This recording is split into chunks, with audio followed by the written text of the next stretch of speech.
ओम सर्वधर्मस्थापकस्तं सर्वधर्मस्वरूपकः आचार्यानं महाचार्य रामकृष्णाय ते नमः। নরেন্দ্রনাথের দ্বিতীয় ও তৃতীয় বার আগমন এখানটা হচ্ছিল আমাদের। নরেন্দ্রনাথের সম্বন্ধে ঠাকুরের অদ্ভুত দর্শন।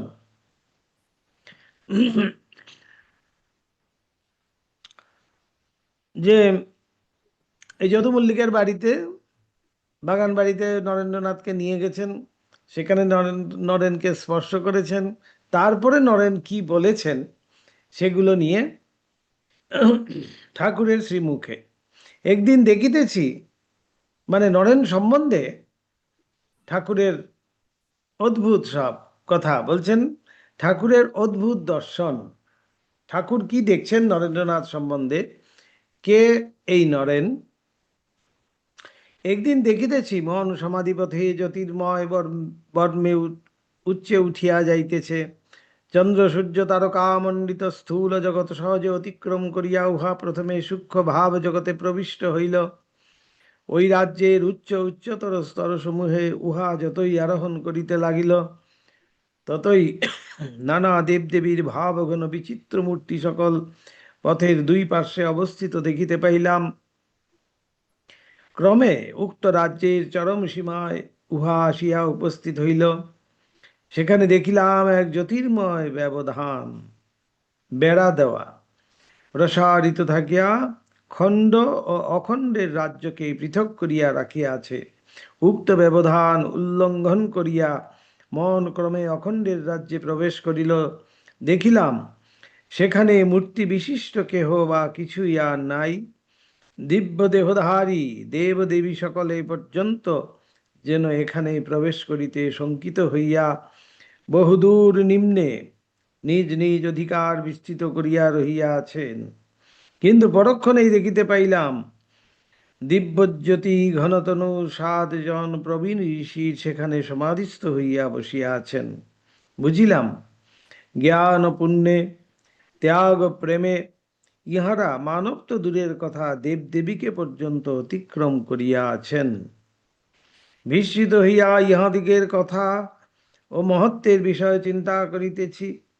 এমন সময় দেখি সম্মুখে অবস্থিত অখণ্ডের ঘরের ভেদমাত্রা বিরহিত সমরস জ্যোতির্মণ্ডলের একাংশ ঘনীভূত হইয়া দিব্য শিশুর আকারে পরিণত হইল। ওই দেব শিশু ইহাদিগের অন্যতমের নিকটে অবতরণ পূর্বক নিজ পূর্ব সুললিত বাহুযুগলের দ্বারা তাহার কণ্ঠদেশ প্রেমে ধারণ করিল।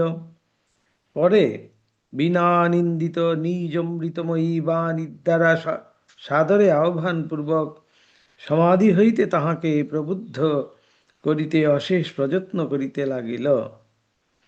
সুকোমল প্রেম স্পর্শে ঋষি সমাধি হইতে বুদ্ধিত হইলেন এবং অর্ধস্তিমিত নিমেষ লোচনে সেই অপূর্ব বালককে নিরীক্ষণ করিতে লাগিলেন। তাহার মুখের প্রসন্নোজ্জ্বল ভাব দেখিয়া মনে হইল বালক যেন তাহার বহুকালের পূর্ব পরিচিত হৃদয়ের ধন। অদ্ভুত দেব শিশু তখন অসীম আনন্দ প্রকাশ পূর্বক তাহাকে বলিতে লাগিল, আমি যাইতেছি, তোমাকে আমার সহিত যাইতে হইবে। ঋষি তাহার ঐরূপ অনুরোধে কোনো কথা না বলিলেও তাহার প্রেমপূর্ণ নয়ন তাহার অন্তরের সম্মতি ব্যক্ত করিল। পরে ঐরূপ সপ্রেম দৃষ্টিতে বালককে কিছুক্ষণ দেখিতে দেখিতে তিনি পুনরায় সমাধিস্থ হইয়া পড়িলেন। তখন বিস্মিত হইয়া দেখি তাহারই শরীর মনের একাংশ উজ্জ্বল জ্যোতির আকারে পরিণত হইয়া বিলোম মার্গে ধরাধামে অবতরণ করিতেছে। নরেন্দ্রকে দেখিবা মাত্র বুঝিয়াছিলাম এ সেই ব্যক্তি। সেই অন্যতম যে ঋষি, ঠাকুরের সেই অদ্ভুত দর্শন দেখুন। আমাদের মনে কিন্তু অনেক কন্ট্রাডিকশন হতে পারে। যেখানে বলছেন মূর্তি বিশিষ্ট কোনো দেবদেবী পর্যন্ত সেখানে প্রবেশ করার জন্য সংকুচিত হইয়া বহু বহু দূরে তাহাদের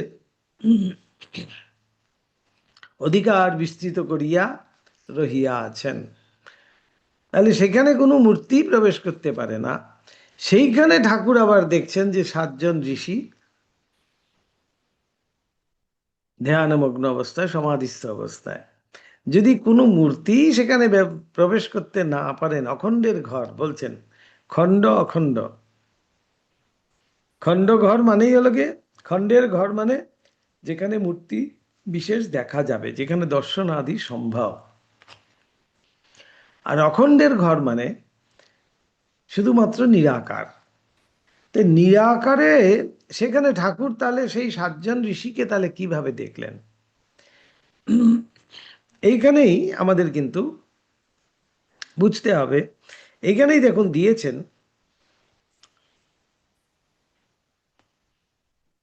কিন্তু পরক্ষণেই দেখিতে পাইলাম দিব্য জ্যোতি ঘনতনু, দিব্য জ্যোতি ঘনতনু, অর্থাৎ সেই রূপ কিন্তু ঠিক সেরকম রূপ নয়, আকার নেই কিন্তু সেখানে। দিব্য জ্যোতি ঘনতনু কথাটির মানেই হলো কি, দিব্য জ্যোতি, একটা জ্যোতির্ময়, যেন একটা মস্ত বড় একটা জ্যোতির্বলয় যেন রয়েছে, একটা জ্যোতির দ্বারা সেই মূর্তি যেন সেখানে প্রকটিত হচ্ছে।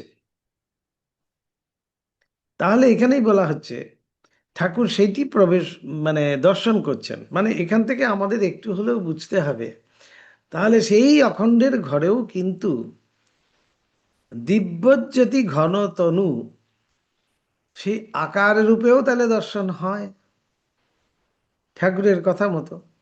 না হলে সেই দিব্যজ্যোতি ঘনতনু 7 জন ঋষিকে তিনি দেখতে পেলেন, এবং তাদের কি দেখছেন, ইহাদিগের এমনই বলছেন, এরা হলো কি কেমন বুঝিলাম, জ্ঞান পুণ্যে ত্যাগ প্রেমে ইহারা মানব তো দূরের কথা, দেব দেবীকে পর্যন্ত অতিক্রম করিয়াছেন। এই যে সাকার রূপ বলছেন ঠাকুর, দিব্যজ্যোতি ঘনতনু, এই 7 জন যারা বসে আছেন, 7টি যেন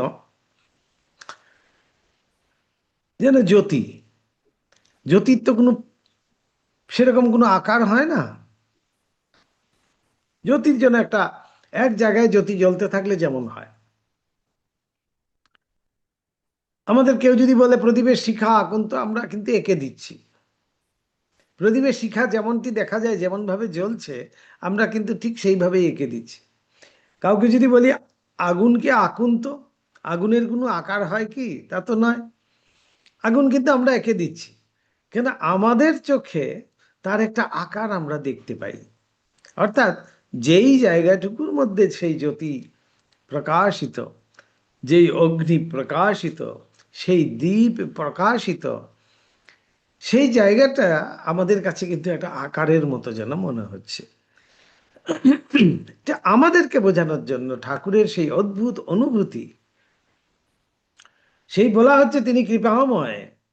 সেই যে অখণ্ডের ঘর, আমরা কখনো সাধন দ্বারাও হয়তো দর্শন করতে পারবো না, সাধনের দ্বারাও হয়তো সেখানে পৌঁছতে পারবো না, সেইটি ঠাকুর অকাতরে সেই দর্শনের কথা আমাদের কাছে কিন্তু বলছেন। তাহলে ভাবুন, আমরা প্রত্যেকে কিন্তু সেই অখণ্ডের ঘরকে দর্শন করছি। ঠাকুর সেই ঠাকুরের দৃষ্টি দিয়ে আমরা কিন্তু সেই অখণ্ডের ঘর দর্শন করছেন, ঠাকুর যেমনটি বলছেন। আমাদের নিজের দ্বারা কিন্তু সেখানে পৌঁছানো অসম্ভব। বলছেন সমস্ত দেবদেবীরা পর্যন্ত বহু দূরে অবস্থান করছেন, সেখানে সাধারণ মানুষ তো অসম্ভব, সাধারণ সাধক তো অসম্ভব। সেইখানটা তিনি আমাদেরকে নিজের অনুভূতিটা আমাদের কাছে কিন্তু তিনি ব্যক্ত করছেন। কিভাবে করছেন? আমাদের বুঝার জন্য। তাই সেখানে বলছেন দিব্যজ্যোতি ঘন তনু। তনুটা কেমন?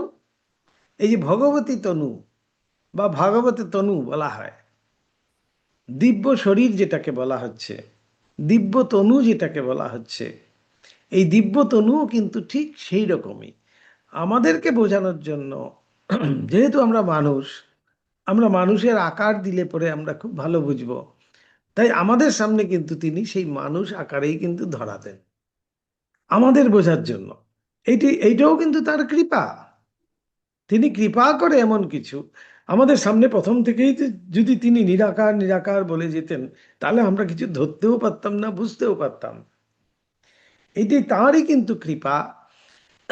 তিনি এইটুকুন আমাদেরকে বোঝাচ্ছেন। হয়তো আমাদের মধ্যে বলছি এই সংশয় হতে পারে, যেখানে অখণ্ডের ঘর বলছেন, যেখানে সামান্য দেব দেবীরা পর্যন্ত পৌঁছতে পারছেন না, সেইখানে আবার দিব্য জ্যোতি ঘন তনু, তার তনুটা কথার থেকে আসছে। এইখানে তনু মানেই হলো গিয়ে, দিব্য তনু মানেই হলো তার কোনো তনু হয় না, এটা জ্যোতির মতো একটি আকার মাত্র আমাদেরকে বোঝানোর জন্য সেটি বলা হয়েছে। তাই এখানে এবার কি বলছেন, তারপরে সেখান থেকেই দেখছে একটি ঘন আবার একটি জ্যোতির এক জায়গায় জমা হয়েছে, সেখান থেকে একটি দিব্য শিশুর উৎপন্ন হয়েছে। সেই দিব্য শিশু গিয়ে সেই যে 7 জন ঋষি যারা বসে আছেন, তাদের একজনকে গলবেষ্টন করে তাকে যেন অনুরোধ করছে, তাকে অনেক অনুনয় বিনয় করছে। তখন সেই সমাধির থেকে বুদ্ধিত হয়ে তিনি তার দিকে তাকিয়েছেন। সেই শিশু তখন বিনা নিন্দিত কণ্ঠে, অতি মধুর কণ্ঠে সেই ঋষিকে বলছে যে আমি যাচ্ছি, তোমাকেও কিন্তু যেতে হবে। পরে বলছেন, নরেন্দ্রকে দেখিবা মাত্রই বুঝিলাম এই সেই ব্যক্তি। এই সেই ব্যক্তি বলে ওই যে 7 জনের মধ্যে অন্যতম যিনি বসেছিলেন, তিনিই হলেন গিয়ে নরেন্দ্রনাথ। তাহলে নরেন্দ্রের ঘর কোথায়, এটি ঠাকুরের অনুভূতির থেকে, ঠাকুরের দৃষ্টির থেকে, ঠাকুরের সেই সার্টিফিকেট থেকে আমরা বুঝতে পারি এই নরেন্দ্রনাথ কে। সে যাহা হোক, ঠাকুরের অলৌকিক ঠাকুরের অলৌকিক শক্তি প্রভাবে নরেন্দ্রের মনে দ্বিতীয়বার ঐরূপ ভাবান্তর উপস্থিত হওয়াতে তিনি যে এককালে স্তম্ভিত হইয়াছিলেন এ কথা বলা বাহুল্য। তিনি প্রাণে প্রাণে অনুভব করিয়াছিলেন এই দূরতিক্রমণীয় দৈব শক্তির নিকটে তাহার মন ও বুদ্ধির সহিত, বুদ্ধির শক্তি কত দূর অকিঞ্চিতকর। নরেন্দ্রনাথ এতদিন ভাবছিলেন যে আমি খুব শক্ত মনের, আমি দুর্বল মন নয় আমার, আমাকে যে কেউ যেরকম কিছু ভাবে বুঝিয়ে দিতে পারে না, কিছু করতে পারে না ইত্যাদি। নরেন্দ্রের যে একটা ভাব ছিল, একটা বিশ্বাস ছিল, সেটা যেন সম্পূর্ণ চলে গেল। এবার তিনি বুঝলেন যে দূরতিক্রমণীয় দৈব শক্তির নিকটে, দূরতিক্রমণীয় এইটি একটি দৈব শক্তি, যে তার স্পর্শ মাত্রই আমার এমন পরিবর্তন, এমন সব অনুভব আমার হয়, তো তার কাছে আমি কিন্তু কিছুই নই। ঠাকুরের সম্বন্ধে তাহার ইতপূর্বের অর্ধন্মাদ বলিয়া ধারণা পরিবর্তিত হইল। এতদিন তো অর্ধন্মাদ ভেবেছিলেন, কিন্তু দক্ষিণেশ্বরে ঠাকুরের শ্রীপদ প্রান্তে প্রথম উপস্থিত হইবার দিবসে তিনি তাহাকে একান্তে যে সকল কথা বলিয়াছিলেন, সে সকলের অর্থ ও উদ্দেশ্য যে এই ঘটনায় তাহার হৃদয়ঙ্গম হইয়াছিল, তাহা বলিতে পারা যায় না। তিনি বুঝিয়াছিলেন ঠাকুর দৈবশক্তি সম্পন্ন অলৌকিক মহাপুরুষ। ইচ্ছা মাত্রই তাহার ন্যায় মানবের মনকে ফিরাইয়া তিনি উচ্চ পথে চালিত করিতে পারেন। তবে বোধ হয় ভগবত ইচ্ছার সহিত তাহার ইচ্ছা সম্পূর্ণ একীভূত হওয়াতেই সকলের সম্বন্ধে তাহার মনে ঐরূপ ইচ্ছার উদয় হয় না, এবং এই অলৌকিক পুরুষের ঐরূপ অযাচিত কৃপালাভ তাহার পক্ষে স্বল্প ভাগ্যের কথা নহে। বলছেন সবার জন্যই যে এমনটি ইচ্ছা হয়, তার ঈশ্বরের ইচ্ছা এমন হয় তা কিন্তু নয়। তবে হ্যাঁ, এইটি নরেন্দ্রনাথ বলতে পারছেন যে আমার ভাগ্য কিন্তু খুবই ভালো যে আমাকে তিনি কৃপা করে এইভাবে স্পর্শ করেছেন এবং এইভাবে আমি অনুভব করতে পেরেছি।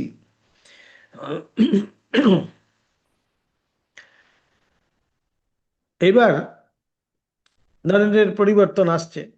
দেখুন, উহার ফলে নরেন্দ্রের গুরু বিষয়ক ধারণার পরিবর্তন। গুরু সম্বন্ধে ধারণা কেমন ছিল নরেন্দ্রনাথের, আর কেমন পরিবর্তিত হচ্ছে। পূর্বোক্ত মীমাংসায় নরেন্দ্রনাথকে বাধ্য হইয়া আসিতে হইয়াছিল এবং ইতঃপূর্বের অনেকগুলি ধারণাও তাহাকে উহার অনুসরণে পরিবর্তিত করিতে হইয়াছিল। আপনার ন্যায় দুর্বল স্বল্প দৃষ্টিশক্তি সম্পন্ন মানবকে অধ্যাত্ম জগতের পথপ্রদর্শক বা শ্রী গুরুরূপে গ্রহণ করিতে এবং নির্বিচারে তাহার সকল কথা অনুষ্ঠানে প্রবৃত্ত হইতে ইতপূর্বে তাহার একান্ত আপত্তি ছিল। ব্রাহ্ম সমাজে প্রবিষ্ট হইয়া ওই ধারণা সমধিক পুষ্টি লাভ করিয়াছিল, এ কথা বলিতে হইবে না। যে যা বলবে তাই মেনে নেব, সেটা কিন্তু নরেন্দ্রনাথের কখনোই ছিল না। পূর্বোক্ত 2 দিবসের ঘটনার ফলে তাহার ওই ধারণা বিষম আঘাত প্রাপ্ত হইল। এইবার তিনি যেন পরিবর্তিত হচ্ছে তার মন। এর আগে পর্যন্ত তিনি যুক্তি তর্ক নিজে না বোঝা পর্যন্ত তিনি সেটি কখনোই কিন্তু গ্রহণ করতেন না। কেউ তাকে দিয়ে কিছু কাজ করিয়ে নেবেন, অন্য মতে নিয়ে চলে যাবেন, সেটা কিন্তু কখনোই সম্ভব হতো না। এইবার কিন্তু নরেন্দ্রনাথের মধ্যে সেই পরিবর্তন দেখা যাচ্ছে।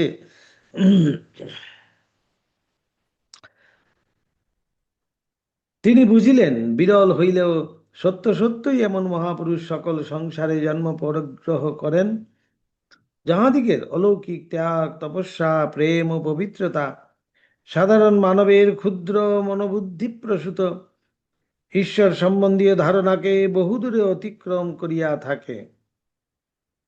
সুতরাং ইহাদিগের গুরুরূপে গ্রহণ করিলে তাহাদিগের মঙ্গল সাধিত হয়। এবার বুঝতে পারলেন যে এরকম একজন মহাপুরুষকে যদি গুরুরূপে গ্রহণ করা যায়, তাহলে নিশ্চয়ই সেটি জীবন তার সার্থক হতে পারে। ফলত ঠাকুরকে গুরুরূপে গ্রহণ করিতে সম্মত হইলেও তিনি নির্বিচারে তাহার সকল কথা গ্রহণে এখনো সম্মত হয়েন নাই, এখনো কিন্তু সম্পূর্ণভাবে ছেড়ে দিতে পারেননি। ত্যাগ ভিন্ন ঈশ্বর লাভ হয় না। পূর্ব সংস্কার বশত এই ধারণা নরেন্দ্রনাথের মনে বাল্যকাল হইতেই প্রবল ছিল। তজ্জন্য ব্রাহ্ম সমাজে প্রবিষ্ট হইলেও তন্মধ্যগত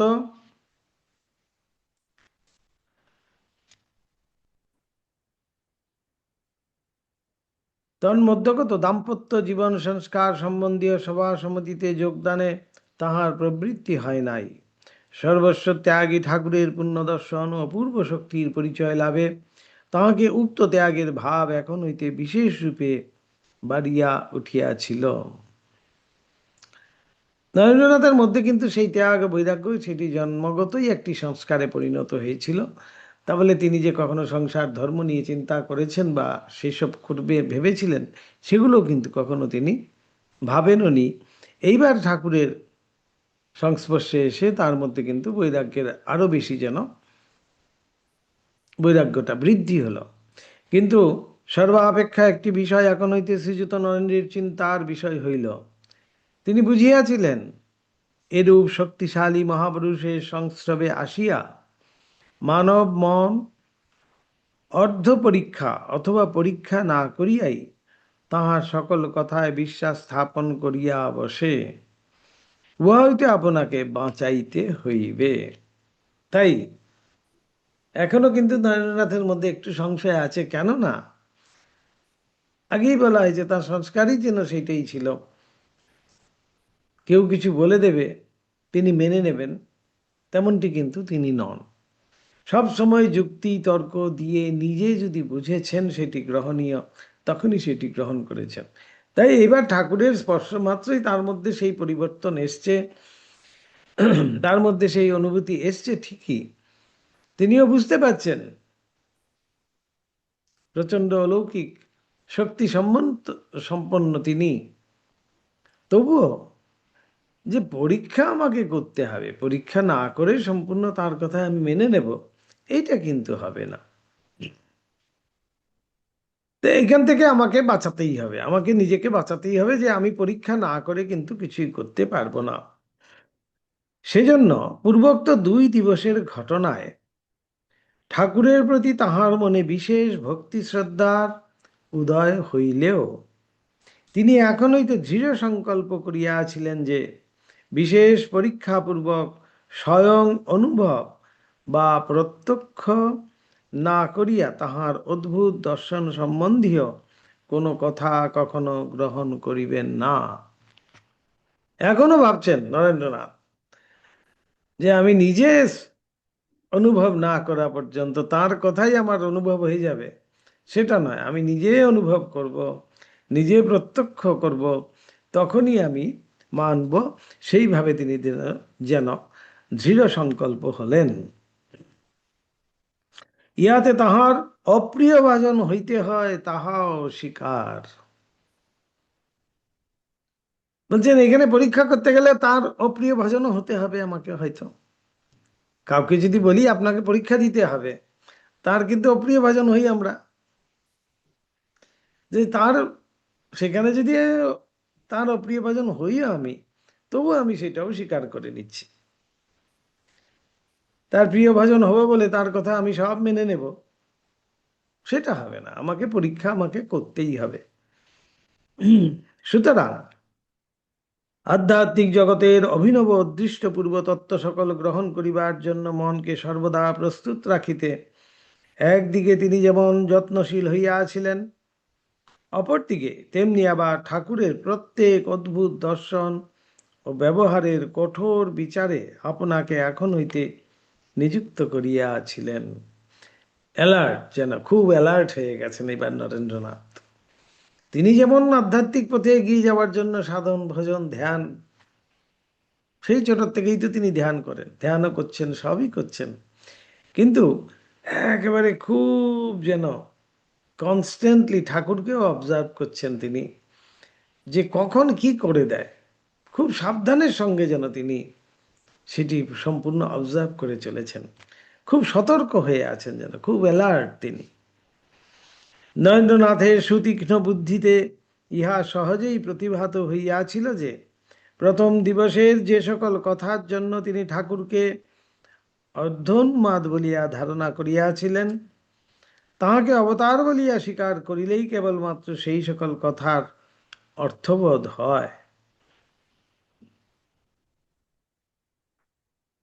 এখানে এখন খুব সুন্দর কথাটি এসছে, নরেন্দ্রনাথের মনে বলছেন যে আমাকে প্রথম দিন যে কথা বলেছিলেন,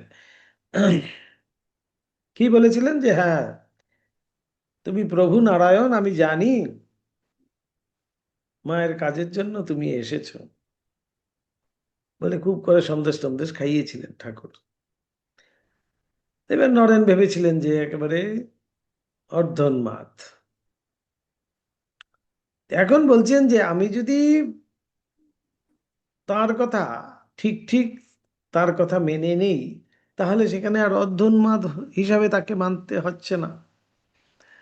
কিন্তু অর্ধোন্মাদ তো তিনি ভেবেছিলেন প্রথম দিন থেকেই, যে না হলে কেউ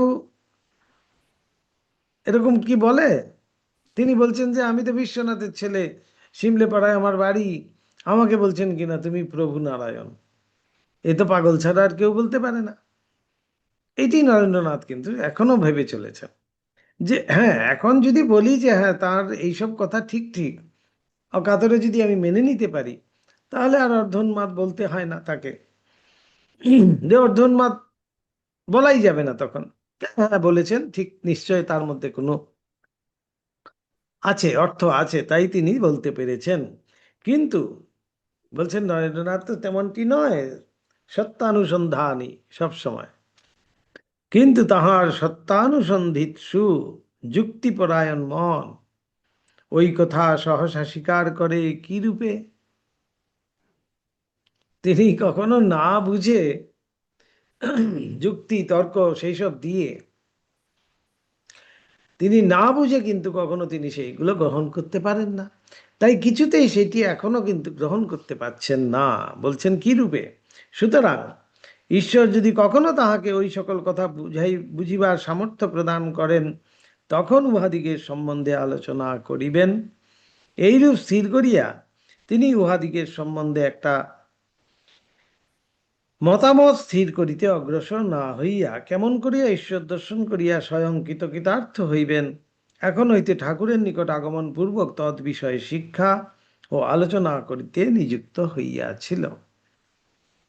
খুব সুন্দর, দেখুন যে ওইটা নিয়েই পড়ে আছে তা কিন্তু নয়। বলছে বেশ, যখন ঈশ্বর যদি আমাকে আবার কখনো নিজের ইচ্ছায় সেই অনুভূতি প্রদান করেন, প্রত্যক্ষানুভূতির দ্বারা আমি তাহলে সেটি জানবো, তখনই আমি মানবো। বেশ, এখন আর ওগুলোর মধ্যে আমার না ঢোকাই ভালো। এখন আম খেতে এসছি, আম খাই, ভাবটি হলো তাই।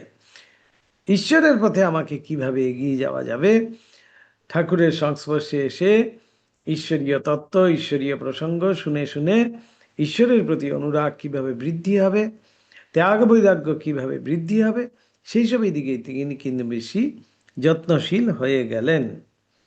তেজস্বী মন কোনরূপ নতুনত্ব গ্রহণকালে নিজ পূর্বমতের পরিবর্তন করিতে আপনার ভিতরে একটা প্রবল বাধা অনুভব করিতে থাকে।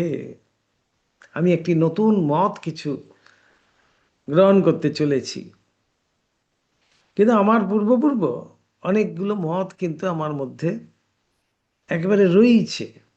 আমি অনেক মতে হয়তো বিশ্বাসী, অনেক কিছু ভালো লাগে, অনেক কিছু আমাকে এখন এখন থেকে বলছে যে না, তুমি এমনটি করবে না, এমনটি করতে হবে। এই যখন হয়, আমাদের মনের মধ্যে একটা বিশাল সংঘাত কিন্তু চলতে থাকে। সহজে সেই যে পূর্ব আমার ভিতরে যেটা রয়েছে, যেই সংস্কার রয়েছে, শুধু তো এই জন্মেরও নয়, বহু জন্মের পূর্ব সংস্কার, যে সেগুলোর দ্বারা আমি কিন্তু প্রভাবিত। তাই নতুন একটি যখন মত আমি কিছু গ্রহণ করতে যাব, তখন সেই যে পূর্ব সংস্কার মতো পূর্বের থেকে আমার কাছে যে আমি যে যার সাথে আমি বিশ্বস্ত হয়ে আছি, বিশ্বাস স্থাপন করেছি যেই মতের সাথে, যেই মনোভাবের সাথে, যেই আদর্শের সাথে, তার সাথে একটা বিশাল কিন্তু সংঘাত হয়। সংঘাত একটা মনের মধ্যে প্রচন্ড একটা কিন্তু যুদ্ধ ঘোষণা হয়। তাই বলছেন যে একটা প্রবল বাধা অনুভব করিতে হয়। খুব যে পূর্ব সংস্কার আছে সেটা বলছে যে না, তুমি ওটা নেবে না, অথচ নতুন যে ভাবটা সেটা খুবই সুন্দর, খুবই ভালো, খুবই মার্জিত, সে সেটি গ্রহণ করতে চাইছে বারবার, কিন্তু পূর্বেরটা তাকে বাধা সৃষ্টি করছে। তেমনটিও কিন্তু হয়ে যায়। নরেন্দ্রনাথেরও এখন ঠিক ওইরূপ অবস্থা উপস্থিত হইয়াছিল। খুব স্বাভাবিকভাবে যুক্তি তর্কের মন, দৃঢ় সংকল্পিত তার মন, সে কিছুতেই সহজে কিছু গ্রহণ করতো না। এবার ঠাকুর এবার স্পর্শ করে দিয়ে তার সমস্ত কিছু পরিবর্তন করে দিচ্ছেন, তিনি সেটা কিছুতেই যেন মেনে নিতে পারছেন না। এই সংঘাত তার মধ্যে চলছে। তিনি ঠাকুরের অদ্ভুত শক্তির পরিচয় পাইয়াও তাহাকে সম্যক গ্রহণ করিতে পারিতেছিলেন না, এবং আকৃষ্ট অনুভব করিয়াও তাহা হইতে দূরে দাঁড়াইতে চেষ্টা করিতেছিলেন। আকৃষ্টও কিন্তু হচ্ছেন, বারবার করে ছুটে ছুটে কিন্তু দক্ষিণেশ্বরে আসছেন, কিন্তু তবুও যেন সম্পূর্ণভাবে নিজেকে বিলিয়ে দিতে পারছিলেন না। তাহার ঐরূপ চেষ্টার ফলে কতদূর কি দাঁড়াইয়াছিল তাহা আমরা পরে দেখবো আর কি। তাই বলছেন। এইবার বলছেন ঠাকুরের সেই অদ্ভুত ভালোবাসা। স্বামীজি এক জায়গায় বলছেন না, লাভ পার্সনিফাইড। এই কথাটির মানে কি? শ্রীরামকৃষ্ণ সম্বন্ধে স্বামীজি এক কথায় বলছেন লাভ পার্সনিফাইড, অর্থাৎ যেন সেই ভালোবাসা তার মধ্যেই যেন প্রকাশিত। যে ভালোবাসা কি সবাই বাসতে পারে? ওই এক ঠাকুরই ভালোবাসতে পারতেন। কি সেই ভালোবাসা! ভগবানের ভালোবাসা এমনই, বলছেন সেই ভালোবাসায় মানুষ সমস্ত কিছু ভুলে যাবে, ভগবানের সেই ভালোবাসা। তো এইবার বলছেন অহেতুক ভালোবাসা। ভগবানের ভালোবাসা অহেতুক, কোনো হেতু ছাড়া। তিনি কিন্তু বলছেন যে তার কাছে যদি আমরা 1 পা এগিয়ে যাই, তিনি 10 পা এগিয়ে আসেন। অহেতুক কৃপা। তিনি কৃপা করার জন্য যেন মুখিয়ে আছেন, 2 হাত পেতে বসে আছেন, এমনটি আর কি। এবার আসছে নরেন্দ্রের পূর্বজীবনের অসাধারণ প্রত্যক্ষ সমূহ, নিদ্রার পূর্বে জ্যোতির্দর্শন ইত্যাদি, যে পূর্ব পূর্ব যেগুলো বলেছিলাম, সেগুলোর এবার ঠাকুরের সাথে সংস্পর্শ আসার পরে ঠাকুরকেও তিনি সেগুলো ব্যক্ত করবেন। অদ্ভুত পুণ্য সংস্কার সমূহ লইয়া শ্রীযুত নরেন্দ্র জন্মগ্রহণ করিয়াছিলেন, সেজন্য অপর সাধারণ হইতে ভিন্ন ভাবের প্রত্যক্ষ সকল তাহার জীবনে নানা বিষয় ইতঃপূর্বেই উপস্থিত হইয়াছিল। দৃষ্টান্ত স্বরূপে ঐরূপ কয়েকটির উল্লেখ করিলেই পাঠক বুঝিতে পারিবেন। নরেন্দ্র বলিতেন, আজীবন নরেন্দ্র অনেক দিন ধরে ভেবেইছেন যে সবাই বোধহয় ওইভাবেই ঘুমোয়। কি অদ্ভুত ভাবে নরেন্দ্রনাথ ঘুমোতেন। তিনি অনেক বড় হয়ে যাওয়ার পরে সেটি বুঝতে পেরেছেন যে না, এটা একটা বিশেষ দর্শন বা বিশেষ একটা অনুভব। ঘুমানোর সময় তিনি একটা জ্যোতি দর্শন করতেন, সেই জ্যোতির মধ্যেই তিনি প্রবেশ করে তারপরে ঘুমিয়ে পড়তেন। কি অদ্ভুত একটা ভাব দেখুন, অদ্ভুত দর্শন। তিনি কিন্তু ভেবেছিলেন যে প্রত্যেক মানুষই বোধহয় ঘুমোতে গেলে ওরকম ভাবেই ঘুমোয়। অনেক বড় হয়ে যাওয়ার পরে কিন্তু নরেন্দ্রনাথ ভেবেছিলেন। আজীবন নিদ্রা যাইব বলিয়া চক্ষু মুদ্রিত করিলেই ভ্রু মধ্যভাগে এক অপূর্ব জ্যোতিবিন্দু দেখিতে পাইতাম এবং এক মনে উহার নানা রূপ পরিবর্তন লক্ষ্য করিতে থাকিতাম। উহা দেখিবার সুবিধা হইবে বলিয়া লোকে যেভাবে ভূমিতে মস্তক স্পর্শ করিয়া প্রণাম করে, আমি সেইভাবে শয্যায় শয়ন করিতাম। উপুর হয়ে ঘুমোতেন নরেন্দ্রনাথ। ওই অপূর্ব বিন্দু নানা বর্ণে পরিবর্তিত বর্ধিত হইয়া ক্রমে বিম্বাকারে পরিণত হইত এবং পরিশেষে ফাটিয়া যাইয়া আপাদামস্ত শুভ্র তরল জ্যোতিতে আবৃত করিয়া ফেলিত। ঐরূপ হইবা মাত্র চেতনা আলুপ্ত হইয়া নিদ্রাভিভূত হইতাম। কি আশ্চর্যভাবে ঘুমোতেন নরেন্দ্রনাথ, এখান থেকেই বোঝা যায়। এই ভ্রু মধ্যে মাঝখানে একটি বিন্দু প্রথমে দেখতে পেতেন, সেই বিন্দুটি নানা বর্ণ ধারণ করত।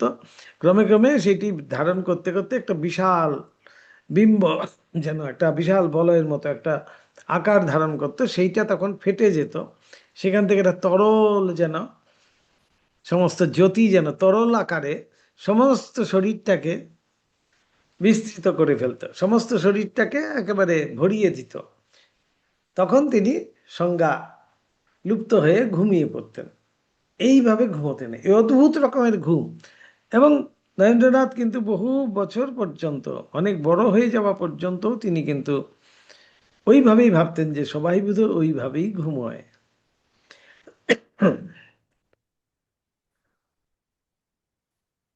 বহুকাল পর্যন্ত ঐরূপ ধারণা ছিল। বড় হইয়া যখন ধ্যানাভ্যাস করিতে আরম্ভ করিলাম, তখন চক্ষু মুদ্রিত করিলেই ওই জ্যোতির্বিন্দু প্রথমেই সম্মুখে আসিয়া উপস্থিত হইত এবং উহাতেই চিত্ত একাগ্র করিতাম।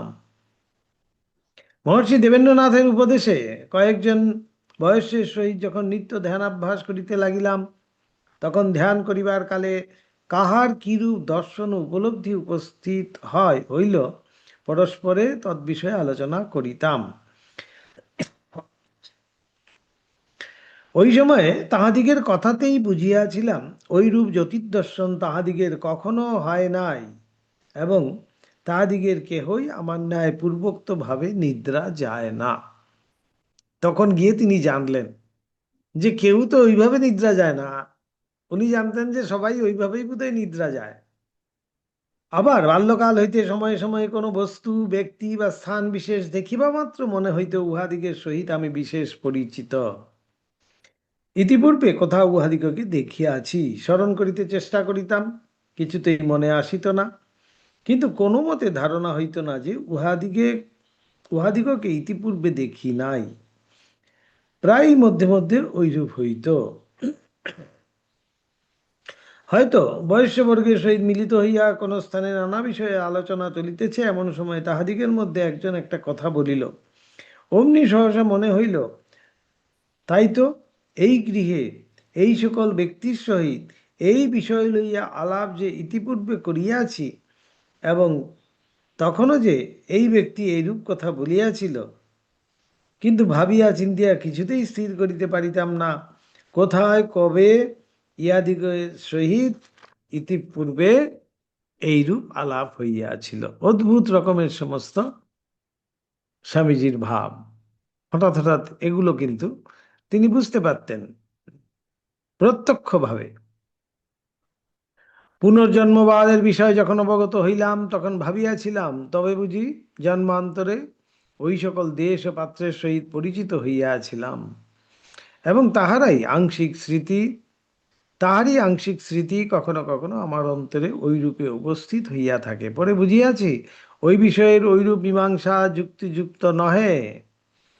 এখন মনে হয়, ইহজন্মে যে সকল বিষয় ও ব্যক্তির সহিত আমাকে পরিচিত হইতে হইবে, জন্মিবার পূর্বে সেই সকলকে চিত্র পরম্পরায় আমি কোন রূপে দেখিতে পাইয়াছিলাম, এবং উহারই স্মৃতি জন্মিবার পরে আমার অন্তরে আজীবন সময়ে সময়ে উদিত হইয়া থাকে।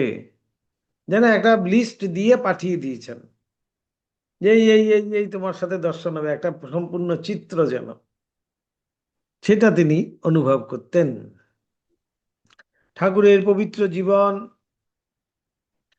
এবং সমাধিস্থ হইবার কথা নানা লোকের নিকট হইতে শ্রবণ করিয়া শ্রীযুত নরেন্দ্র তাহাকে দর্শন করিতে আগমন করিয়াছিলেন। তাহাকে দেখিয়া তাহার কোনরূপ অবস্থান্তর বা অদ্ভুত প্রত্যক্ষ উপস্থিত হইবে, একথা তিনি স্বপ্নেও কল্পনা করেন নাই। বলছে, বেশ, সবাই বলছে চলো যাই, আমি গিয়ে দেখে আসি, কিন্তু আমি সহজে কিন্তু এইসবে ভুলনেওয়ালা নই। ভাবটি এমন ছিল নরেন্দ্রনাথের। ঘটনা কিন্তু অন্যরূপ দাঁড়াইল।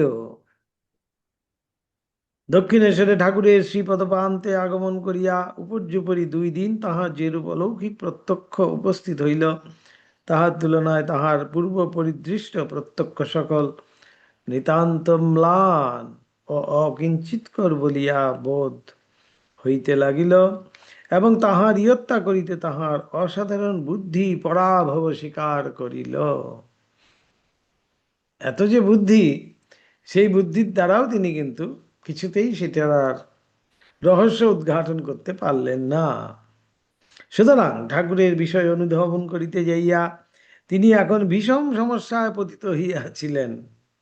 কারণ ঠাকুরের অচিন্ত দৈব শক্তি সহায়ে যে তাহার ঐরূপ অদৃষ্টপূর্ব প্রত্যক্ষ উপস্থিত হইয়াছিল, এ বিষয়ে সংশয় করিবার তিনি কি বিন্দুমাত্র কারণ অনুসন্ধান করিয়া প্রাপ্ত হন নাই, এবং মনে মনে ওই বিষয়ে যতই আলোচনা করিয়াছিলেন, ততই বিস্ময়ে সাগরে নিমগ্ন হইয়াছিলেন। বাস্তবিক ঠাকুরের নিকটে উপস্থিত হইয়া নরেন্দ্রনাথের সহসা যেরূপ অদ্ভুত প্রত্যক্ষ উপস্থিত হইয়াছিল, তাহা ভাবিলে বিস্ময়ের অবধি থাকে না। নরেন্দ্রের মতো মানসিক দৃঢ় সংকল্প ব্যক্তি ঠাকুরের সংস্পর্শে এসে সব যেন কেমন ওলট পালট হয়ে গেল। শাস্ত্রে বলে, স্বল্প শক্তি সম্পন্ন সামান্য অধিকারী মানবের জীবনে ঐরূপ প্রত্যক্ষ বহুকালের ত্যাগ ও তপস্যার বিরল উপস্থিত হয়, এবং কোনরূপে একবার উপস্থিত হইলে শ্রীগুরুর ভিতরে ঈশ্বর প্রকাশ উপলব্ধি করিয়া মোহিত হইয়া সে এককালে তাহার বশ্যতা স্বীকার করে। নরেন্দ্র যে ঐরূপ করেন নাই, ইহা স্বল্প বিষয়ের কথা নহে, স্বল্প বিস্ময়ের কথা নহে, এবং উহা হইতেই বুঝিতে পারা যায় তিনি আধ্যাত্মিক জগতে কতদূর উচ্চ অধিকারী ছিলেন। অতি উচ্চ আধার ছিলেন বলিয়াই ওই ঘটনায় তিনি এককালে আত্মহারা হইয়া পড়েন নাই, এবং সংযত থাকিয়া ঠাকুরের অলৌকিক চরিত্র ও আচরণের পরীক্ষা ও কার্য নির্ণয়ে আপনাকে বহুকাল পর্যন্ত নিযুক্ত রাখিতে সমর্থ হইয়াছিলেন, কিন্তু অভিভূত না হইলেও এবং এককালে বশ্যতা স্বীকার না করিলেও তিনি এখন হইতে ঠাকুরের প্রতি বিশেষভাবে আকৃষ্ট হইয়াছিলেন, ইহাতে সন্দেহ নাই। একটা আকর্ষণ কিন্তু তিনি অনুভব করছেন। বলছেন না দেখলেই কেমন যেন করে, দুদিন পরে পরেই মনে হচ্ছে যে না একবার দক্ষিণেশ্বরে যাই। এই হলো গিয়ে দৈব শক্তি বলছে। প্রথম সাক্ষাতের দিবস হইতে ঠাকুরও অন্যপক্ষে নরেন্দ্রনাথের প্রতি একটা প্রবল আকর্ষণ অনুভব করিয়াছিলেন। অপরোক্ষ বিজ্ঞান সম্পন্ন মহানুভব গুরু সুযোগ্য শিষ্যকে দেখিবা মাত্র আপনার সমুদয় জীবন প্রত্যক্ষ তাহার অন্তরে ঢালিয়া দিবার আকুল আগ্রহে যেন এককালে অধীর হইয়া উঠিয়াছিলেন। সে গভীর আগ্রহের পরিমাণ হয় না, সে স্বার্থগন্ধ শূন্য অহেতুক অধৈর্য পূর্ণ সংযত আত্মারাম গুরুগণের হৃদয়ে কেবলমাত্র দৈব প্রেরণাতেই উপস্থিত হইয়া থাকে। ঐরূপ প্রেরণাবশেই জগৎগুরু মহাপুরুষগণ উত্তম অধিকারী শিষ্যকে দেখিবা মাত্র অভয় ব্রহ্মযজ্ঞ পদবীতে আরূঢ় করাইয়া তাহাকে আপ্তকাম পূর্ণ করিয়া থাকেন। সেই রকম গুরু হলে পরে যদি সেই রকম অধিকারী শিষ্য হয়, তখন গুরুরও কিন্তু আনন্দের শেষ থাকে না। তাই গুরুও এখানে ঠাকুরের দেখুন, ঠাকুরও কিন্তু নরেন্দ্রের প্রতি একটা আকর্ষণ অনুভব করছেন। তিনিও নরেনকে না দেখলে থাকতে পারছেন না। কেন? যে এমন একটি সুন্দর আধার, এত যোগ্য শিষ্য, সেই যে গুরুর কাছে অর্জিত যে তার আধ্যাত্মিক সম্পদ সব আছে, সেগুলো তিনি যেন সেই শিষ্যের কাছে উজাড় করে দিয়ে যাওয়ার জন্য একবারে উন্মুখ হয়ে আছেন।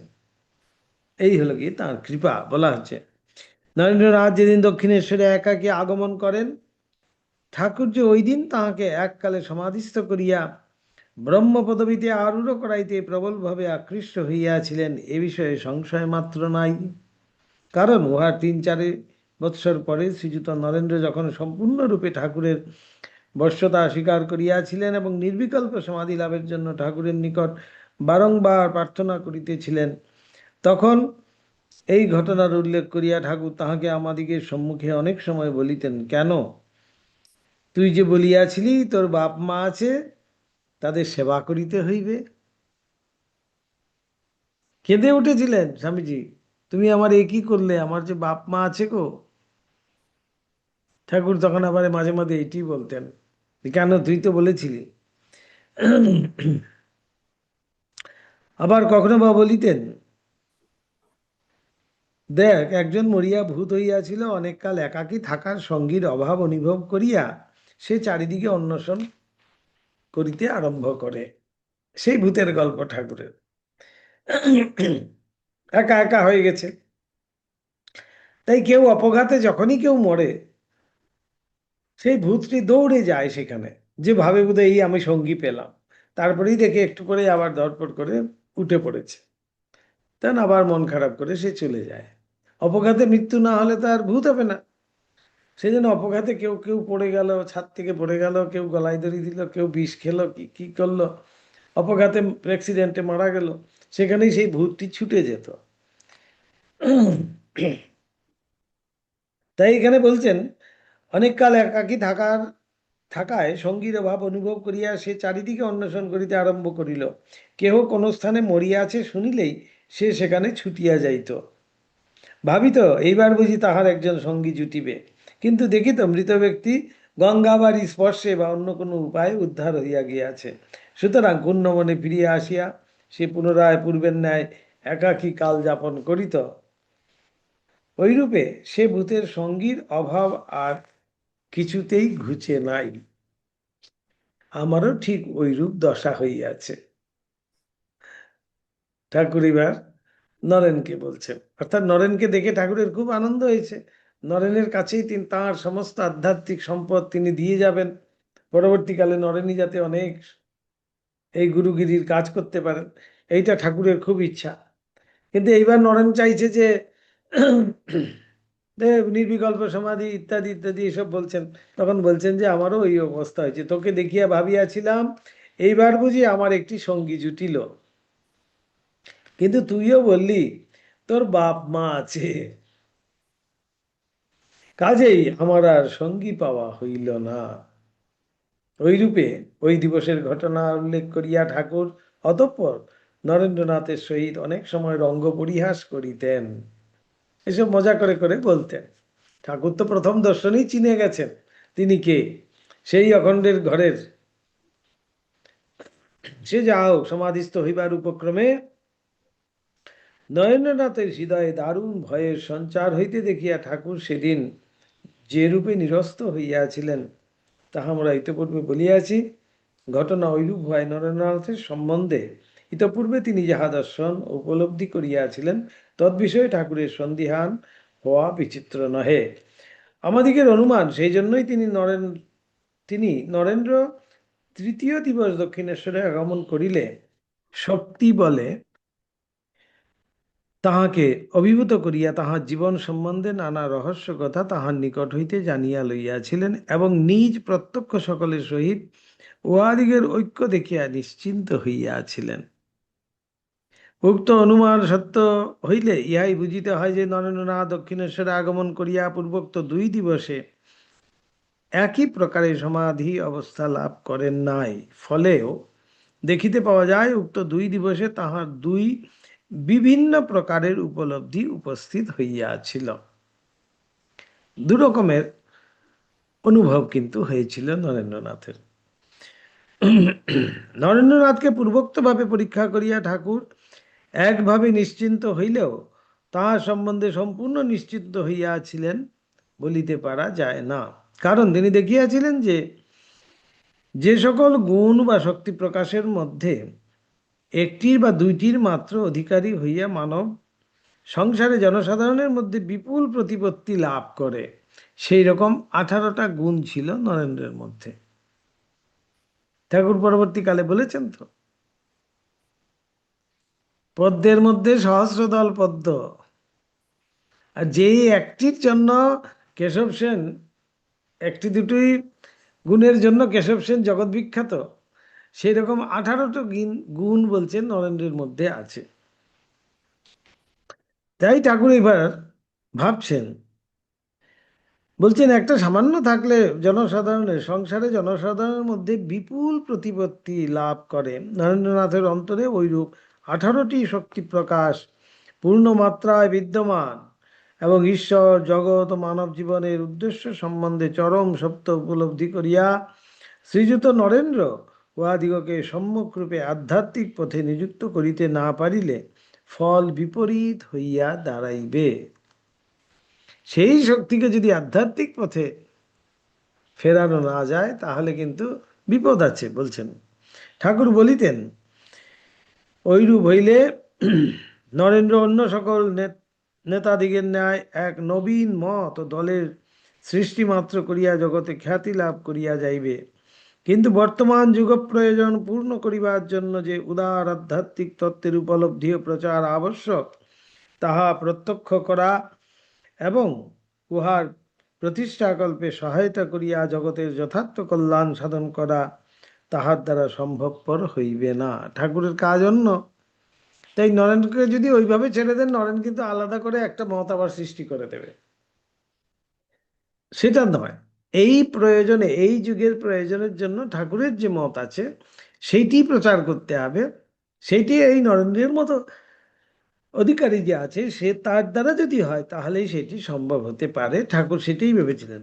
সুতরাং নরেন্দ্র যাহাতে স্বেচ্ছায় সম্পূর্ণরূপে তাহার অনুসরণ করিয়া তাহার সদৃশ আধ্যাত্মিক তত্ত্ব সকলকে সাক্ষাৎ উপলব্ধি করিতে পারে, সেজন্য এখন হইতে ঠাকুরের প্রাণে অসীম আগ্রহ উপস্থিত হইয়াছিল। ঠাকুর সর্বদা বলিতেন, গেঁড়ে ডোবা প্রভৃতি যে সকল জলাধারের স্রোত নাই সেখানেই যেমন দল বা নানারূপ উদ্ভিদ দামের উৎপত্তি দেখিতে পাওয়া যায়, সেই রূপ আধ্যাত্মিক জগতে যেখানে আংশিক সত্য মাত্রকে মানব পূর্ণ সত্য বলিয়া ধারণা করিয়া নিশ্চিন্ত হইয়া বসে, সেইখানেই দল বা গণ্ডি নিবদ্ধ সংঘ সকলের উদয় হইয়া থাকে।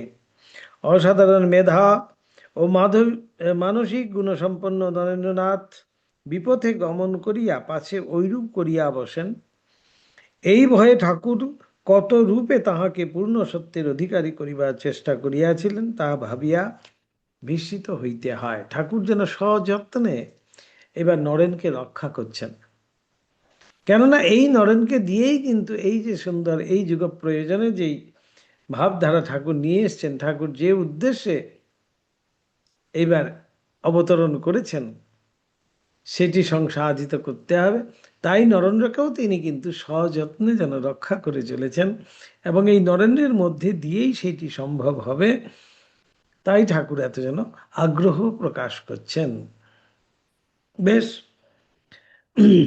ওম নিরঞ্জনম নিত্যম অনন্ত রূপম ভক্তানুকম্পাদিত বিগ্রহং বৈ ঈশাবতারং পরমেশমিড্যম তম রামকৃষ্ণম শিরসা নমামহম। ওম শান্তি শান্তি শান্তি। হরি ওম তৎসৎ।